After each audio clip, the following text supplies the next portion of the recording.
Going by recent headlines, it appears as though central banks around the world are planning to or in the process of creating their own digital currencies. The coins, by their disruptive nature, are bound to attract attention from these banks. And with Facebook's plans to launch the Libra, there are ever-growing challenges to their monetary authority and uncertainty about how money will be used in the coming years. Despite all this talk about central banks launching their own digital currencies, it's an elaborate bluff, according to Financial Times. Christine Lagarde at the European Central Bank (ECB) gave a contradictory position this week when she told the European Parliament that central bank-issued digital currencies (CBDCs) were an area where we have to rush slowly. It is clear that the idea of the Libra, a digital currency that promises to make payments quicker, cheaper, and easier for Facebook's almost 2.5 billion users, has been a serious wake-up call for central bankers. They worry about all kinds of risks, including its operational robustness, customer protection, money laundering, terrorism finance, and data privacy. But the biggest concern is that Libra, and other digital currencies like Bitcoin, have the potential to dilute the main power of central banks, their ability to control the supply of money.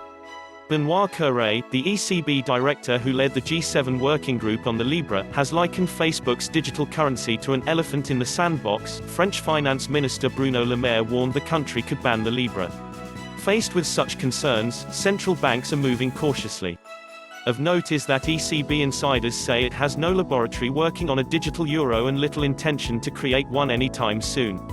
It seems most of these recent comments seem designed to push private sector banks into improving inefficient, costly, and time-consuming cross-border payments.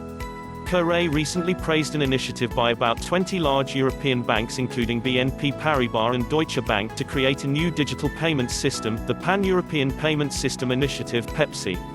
The idea is to enable instant cashless payments through European rival to Apple Pay in the US and Alipay in China.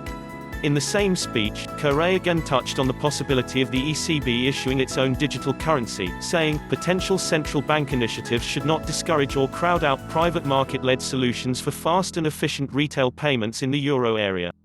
With the contradictions apparent, this talk of central banks issuing digital currencies could just be a distraction as they are secretly hoping the private sector will come up with solutions that make issuing a CBDC unnecessary altogether.